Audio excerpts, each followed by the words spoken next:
Salut à tous, c'est Natas. Et Noti, aujourd'hui nous allons interviewer Ô-toi mon Barça. Allez, c'est parti.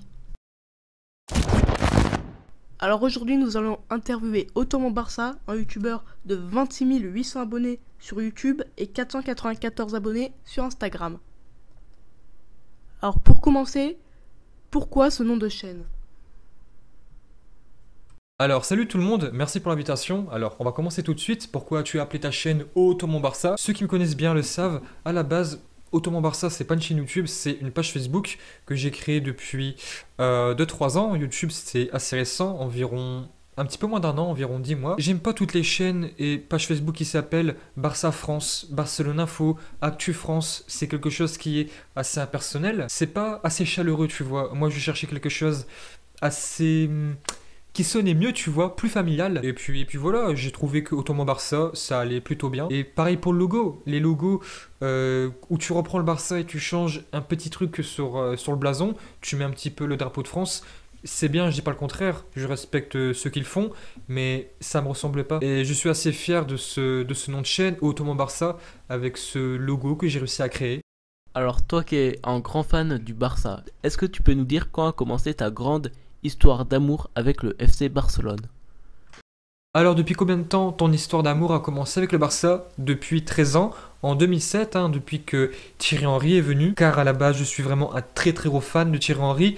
Moi c'est ma génération, je suis de 95, j'ai donc 25 ans, je suis français et j'ai pu admirer Thierry Henry. Alors je précise bien, à la base, j'étais pas fan d'Arsenal, j'étais juste fan de Thierry Henry. Pour moi ça me faisait ni chaud ni froid vu que j'étais pas vraiment fan d'Arsenal. C'était vraiment le joueur que j'aimais et que j'aime toujours. Donc à sa venue au Barça, dans un premier temps, je regardais le joueur, c'est normal.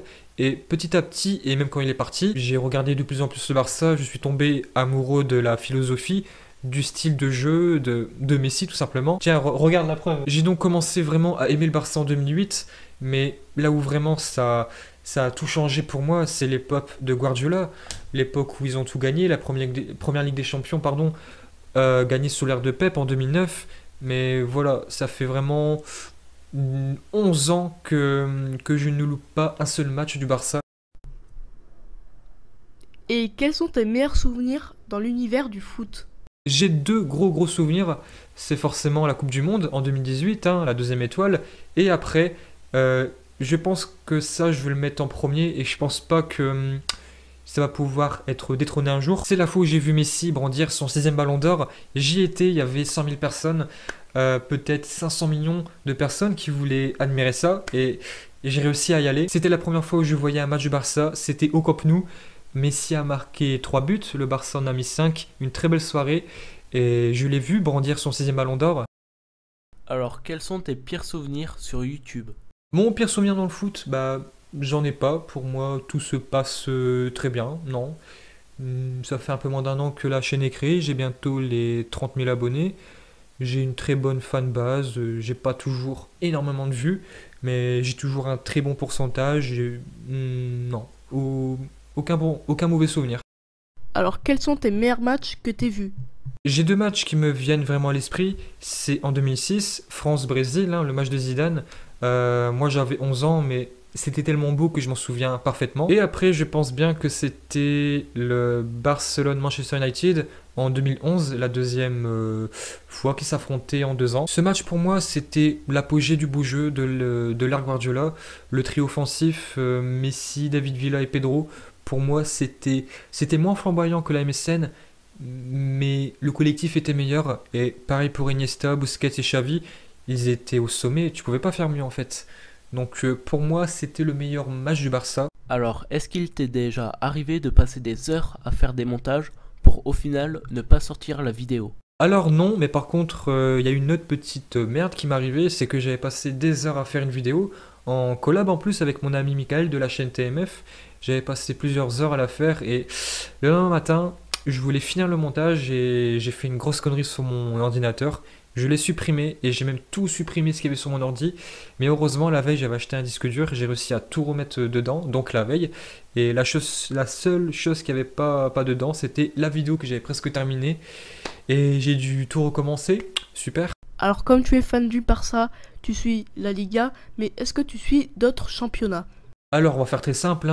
En France, je m'en fiche complètement.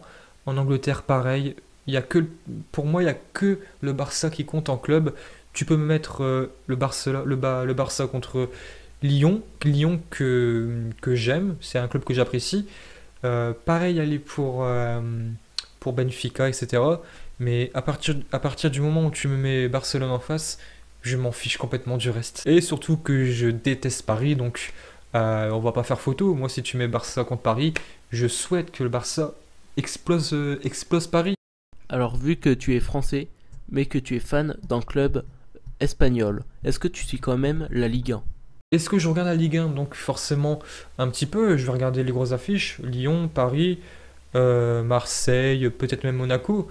Mais sinon, non, c'est pas un championnat qui m'intéresse, il n'est pas intéressant. Alors comme on le sait tous les championnats vont reprendre, à part la Ligue 1. Est-ce que tu penses que c'est une bonne idée d'arrêter définitivement la Ligue 1 cette saison? Alors, est-ce qu'ils ont bien fait d'arrêter? Bah, pour l'instant, on peut pas dire.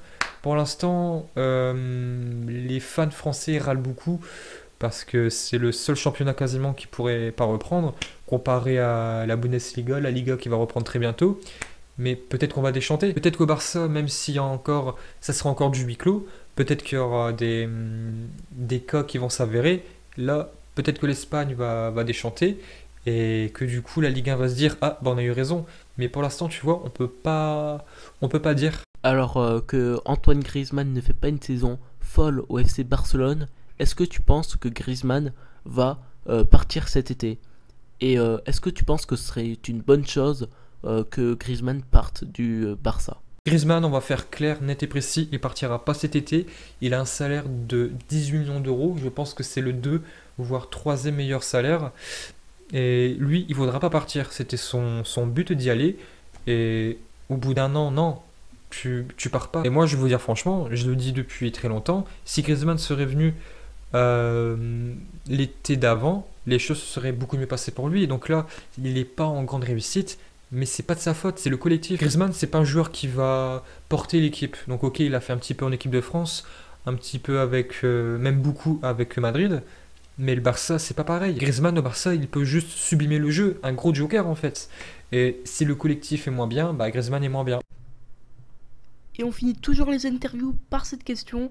Comment s'est passé ton confinement? Et mon confinement, bah, il s'est très bien passé. Moi, j'ai mon petit studio, donc je continue à bosser de temps en temps, même voir beaucoup. Il a fait plutôt beau, je sortais de temps en temps prendre l'air.